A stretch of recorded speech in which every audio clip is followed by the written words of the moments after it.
सिद्धि हिंदी विद्यालय YouTube channel में आप सभी का हार्दिक स्वागत है।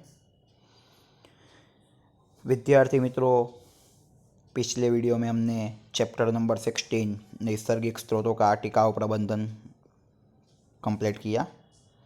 आज हम चैप्टर नंबर 4 कार्बन और उनके यौगिक के बारे में अध्ययन करेंगे। बच्चों, जब हम कार्बन की चर्चा करते हैं तो कार्बन है, ऑक्सीजन है, नाइट्रोजन है, ये सब हमारे जीवन के अंतर्गत बहुत ही महत्वपूर्ण स्रोत है, क्योंकि कहीं ना कहीं हम इन तत्वों के साथ जुड़े होते हैं, डायरेक्ट रूप से जुड़े होते हैं या इनडायरेक्ट, मतलब प्रत्यक्ष रूप से हम इस योग संयोजन या तो यौगिक या तो तत्वों के साथ जुड़े होते हैं, या तो इनडायरेक्ट रूप से भी हम इसके साथ जुड़े होते। मतलब बहुत ही महत्वपूर्ण वस्तु है ये कार्बन और उनके यौगिक के बारे में हम अभ्यास करने वाले हैं। तो सर्वप्रथम जो पहला ही टॉपिक है कि हम कार्बन का अनुपात जानेंगे कि कार्बन का अनुपात होता कितना है, कहाँ पर, तो पृथ्वी के परत में और वातावरण में। कार्बन का जो अनुपात है, कार्बन को हम C के द्वारा दर्शाते हैं, कार्बन को हम C के द्वारा दर्शाते हैं। उनका अनुपात पृथ्वी के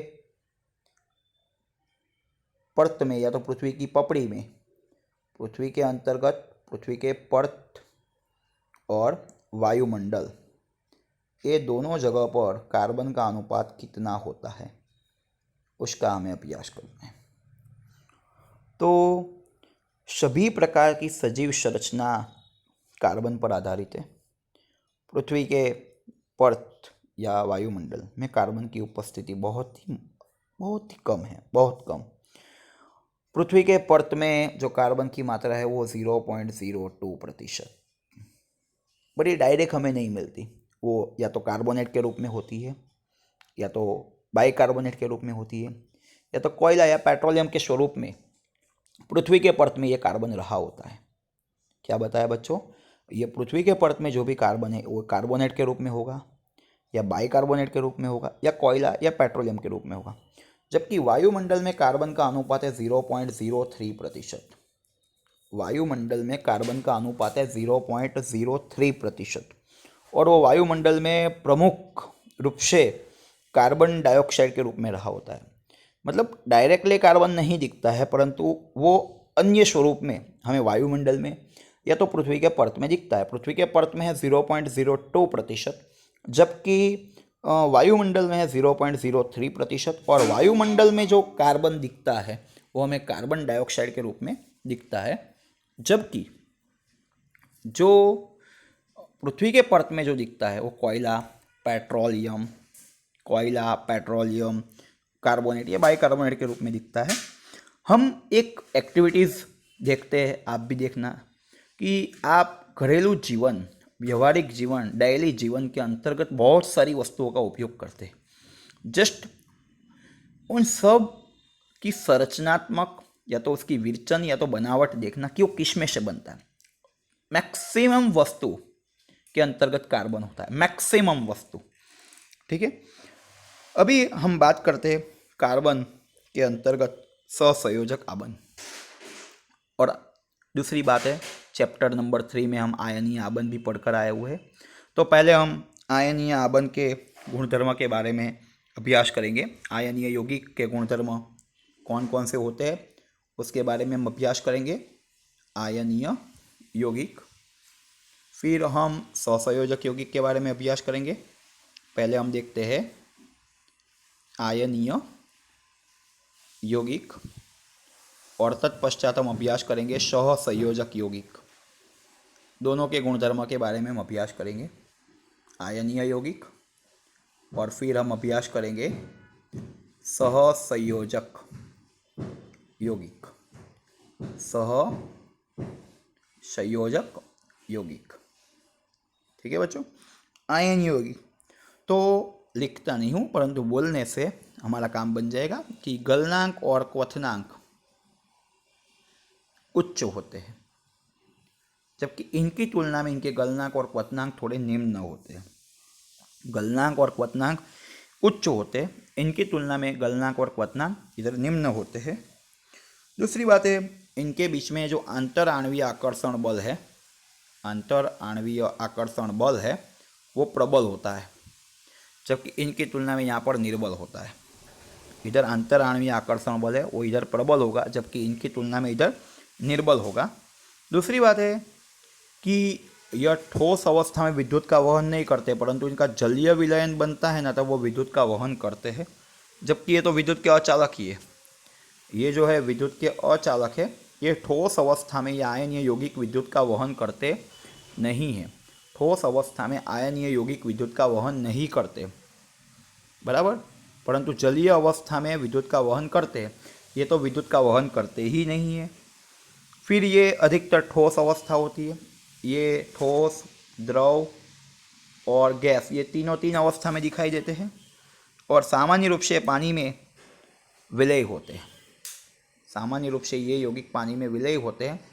यह यौगिक पानी में अविलय परंतु कार्बनिक यौगिकों में विलय होते हैं। यह यौगिक पानी में अविलय होते हैं परंतु कार्बनिक यौगिकों के अंतर्गत विलय होते हैं। मतलब अपोजिशन ही बोलना है कि गलनांक और क्वथनांक इसके उच्च है तो उसके निम्न है। इधर अंतर आणवीय आकर्षण बल प्रबल है तो उधर निर्बल है। इधर ठोस अवस्था में विद्युत का वहन नहीं करते परंतु जलीय अवस्था में विद्युत का वहन करते हैं, तो वो तो विद्युत का वहन करते ही नहीं, मतलब विद्युत के अचालक है। सामान्य रूप से यह पानी में विलयी है, वो पानी में अविलयी है, बराबर, परंतु कार्बनिक विलायकों के अंतर्गत विलयी है। आयनीय यौगिक की अवस्था ठोस होती है, जबकि सहसंयोजक यौगिक ठोस, द्रव, गैस तीनों अवस्था में मिलते हैं। बच्चों, हम अब चर्चा करेंगे कार्बन की चतुर्संयोजकता। कार्बन की चतुर्संयोजकता। तो कार्बन की चतुर्संयोजकता के बारे में बात करने से पहले हम कार्बन का जो परमाणु क्रमांक है Z = 6, तब इलेक्ट्रॉन रचना होगी 2 4। इसकी इलेक्ट्रॉन रचना जो होगी वो कितनी होगी? 2 4। ठीक है, 2 4 इलेक्ट्रॉन रचना। ओके, इलेक्ट्रॉनिक कंस्ट्रक्शन, मतलब बाह्यतम कक्षा में 4 इलेक्ट्रॉन होते हैं। कार्बन की बाह्यतम में 4 इलेक्ट्रॉन होते हैं। कोई भी तत्व की जो सक्रियता है ना, वो बाह्यतम कक्षा, कोई भी तत्व की सक्रियता संपूर्ण भरी हुई बाह्यतम कक्षा अर्थात निष्क्रिय गैस जैसी रचना प्राप्त करने की वृत्ति के आधार पर समझी जाती है। मतलब बाह्यतम कक्षा के इलेक्ट्रॉनों की संख्या के आधार पर अभी जो आयनीय यौगिक होते हैं उनकी संरचना करने वाले तत्व निष्क्रिय गैस जैसी रचना प्राप्त करेंगे, पर कैसे? बाह्यतम कक्षा में से इलेक्ट्रॉन प्राप्त करके या गवाकर। आयनीय यौगिक की बात करूं तो वो निष्क्रिय गैस जैसी रचना प्राप्त करते हैं, या तो इलेक्ट्रॉन गवाकर या तो इलेक्ट्रॉन प्राप्त करके। कार्बन परमाणु को निष्क्रिय गैस जैसी रचना प्राप्त करने के लिए उनको 4 इलेक्ट्रॉन प्राप्त करने जरूरी है, या तो 2 8 बन जाएंगे, या तो 4 इलेक्ट्रॉन गंवाने जरूर, या तो 2 बन जाएगी।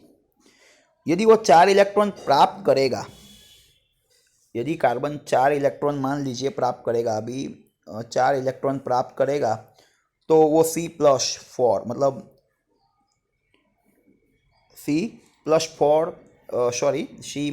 बनेगा, मतलब ऋण आयन बनेगा।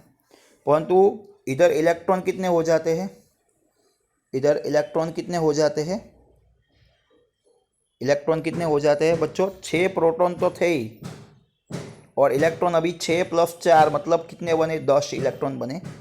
तो 6 प्रोटॉन वाले परमाणु केंद्र के लिए 10 इलेक्ट्रॉन को समाविष्ट करना थोड़ा मुश्किल है, इसलिए वो अस्थायी, मतलब 4 इलेक्ट्रॉन प्राप्त करना संभव नहीं है। मान लीजिए हम 4 इलेक्ट्रॉन गंवाते हैं, मतलब अभी कितना बन जाएगा? 2। तो अब प्रोटॉन की संख्या बनेगी 6 और इलेक्ट्रॉन की संख्या बनेगी 2। मतलब जो 6 प्रोटॉन वाला केंद्र है उसमें केवल 2 इलेक्ट्रॉन रखने के लिए बड़े प्रमाण में ऊर्जा की जरूरत पड़ती है, तो वो भी अस्थायी है।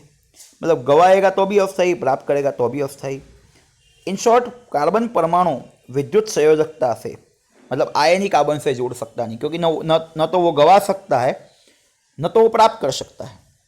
इसलिए कार्बन परमाणु अन्य कार्बन परमाणु के साथ या अन्य तत्व के परमाणु के साथ जुड़ेगा, भागीदारी से सहसंयोजक आबंध बनाएगा।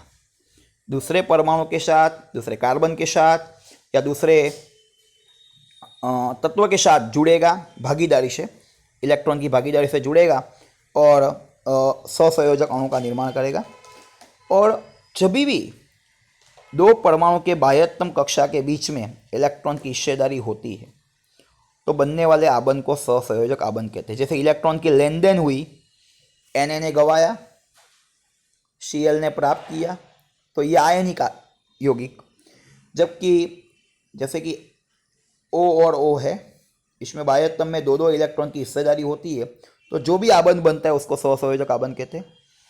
जो सहसंयोजक आबंध की रचना में जो भागीदारी के इलेक्ट्रॉन हैं वो दोनों के कहलाते हैं, दोनों की बाह्यतम कक्षा के कहलाते हैं। जैसे कि उदाहरण दे दे कि O है और O है, इसकी बाह्यतम में 6 इलेक्ट्रॉन हैं, इसकी इलेक्ट्रॉन इतना 8, परमाणु क्रमांक 8, इलेक्ट्रॉन इतना 2 6, मतलब इसको 2 इलेक्ट्रॉन की ज़रूरत, इसको भी 2 इलेक्ट्रॉन की ज़रूरत है।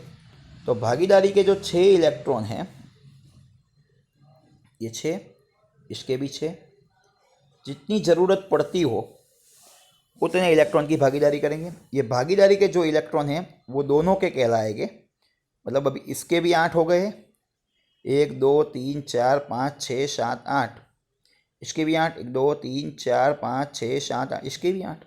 मतलब भागीदारी के जो इलेक्ट्रॉन हैं वो दोनों के कहलाएंगे। मतलब कार्बन गंवाएगा तो भी प्रॉब्लम है, प्राप्त करेगा तो भी प्रॉब्लम है। इसीलिए कार्बन क्या करता है, अन्य तत्वों के परमाणु के साथ या कार्बन परमाणु के साथ इलेक्ट्रॉन की हिस्सेदारी करेगा और सहसंयोजक आबंध का निर्माण करेगा। बच्चों, इनके विस्तृत एग्जाम्पल्स हम अगले वीडियो में देखेंगे, किस तरह सहसंयोजक आबंध बनता है।